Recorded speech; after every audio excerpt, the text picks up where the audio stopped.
بسم اللہ الرحمن الرحیم۔ السلام علیکم، میں ہوں اعجاز علی خان۔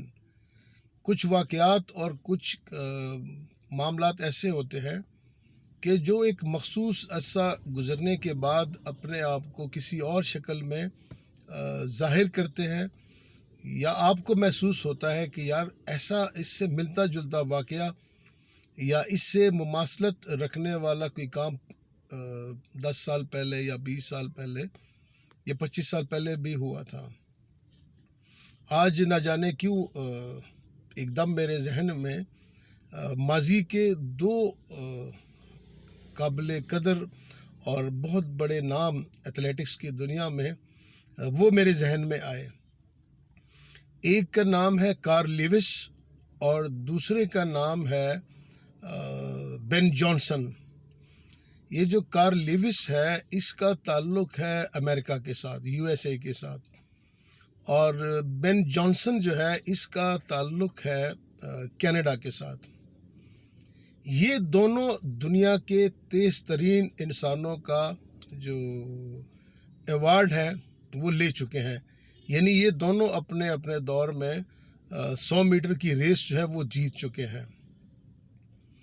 واقعہ کچھ یوں ہے کہ 1984 کے اولمپکس میں جو امریکن ہے کارل لیوس، اس نے اولمپکس بھی جیتا اور اس نے 100 میٹر جو مردوں کی ریس ہے وہ بھی جیتی، اور اس نے ورلڈ ریکارڈ بھی بنایا،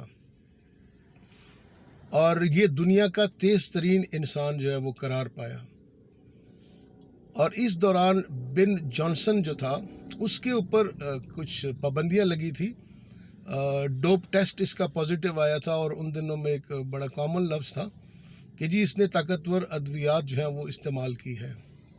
اینی وے، اس کے بعد پھر 1988 کا جو اولمپکس گیمز تھے وہ آئے۔ ان 1988 اولمپکس گیمز میں بن جانسن کو اجازت ملی اور اس نے 1988 کا جو 100 میٹر ریس تھی وہ جیتی۔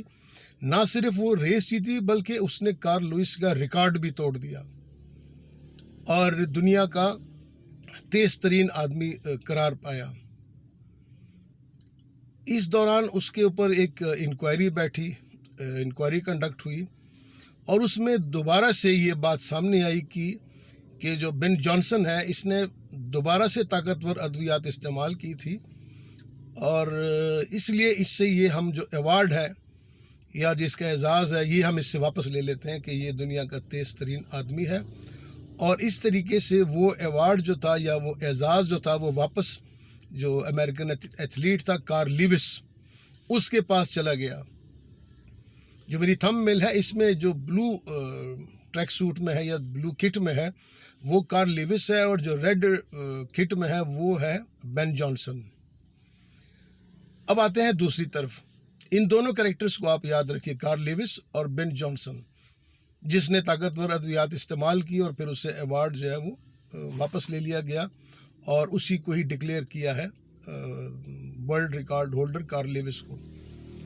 ہمارے ملک کی جو عدالتی تاریخ ہے وہ کوئی اتنی تابناک نہیں رہی، اور اس میں جسٹس منیر کا نام ہمیشہ سے یاد رکھا جاتا ہے اور رکھا شاید جائے گا بھی، لیکن پچھلے دنوں ہمارے ملک میں میں ایک بات یہاں واضح کر دوں کہ ہم جج کے اوپر اعتراض نہیں کر سکتے، لیکن ہم ان کے فیصلوں سے اختلاف کر سکتے ہیں۔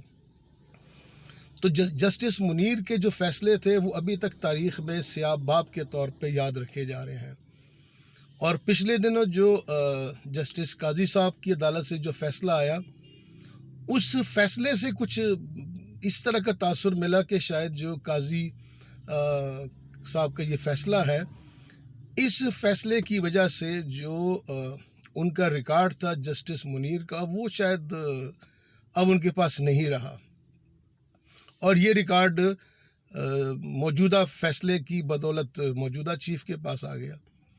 لیکن کل ایک بڑی خوشگوار احساس ہوا کہ PTI والوں نے پھر سے جانا وہ ریویو کے لیے اپلیکیشن ڈال دی ہے کہ جی ہم اس کی ریویو کرتے ہیں اس ڈیسیژن کے اگینسٹ۔ تو میں اس خوش فہمی میں ہوں کہ اللہ کرے کہ جس طرح بن جانسن کا جو ریکارڈ تھا وہ طاقتور ادویات کے استعمال کے باعث اس سے واپس لے لیا گیا. تو مجھے یہ خوشگوار احساس ہوا ہے اس اپلیکیشن سے کہ یہ فیصلہ ریورس ہو اور یہ ریکارڈ جو ہے یہ جسٹس منیر کے پاس ہی رہے تو بہتر ہے، کیونکہ ہمارا ملک اور ہماری تاریخ مزید اس طرح کی چیزیں برداشت کرنے کے اب متحمل نہیں ہے.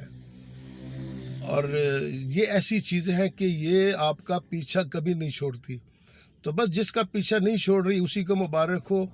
اس میں کوئی نیا بن جانسن نہ ہی آئے تو بہتر ہے، یہ کارل لیوس کے پاس ہی رہے تو زیادہ بہتر ہے. امید ہے کہ آپ کو یہ دونوں کریکٹر جو ہے کارل لیوس اور بن جانسن یہ یاد ہوں گے، اور اگر یاد نہیں ہوں گے تو آپ ان کو سرچ کر کے ضرور دیکھیے گا. اللہ تعالی ہم سب کے حال پہ رحم کرے اور ہمیں ڈھیر سارا حلال رزق دے. والسلام.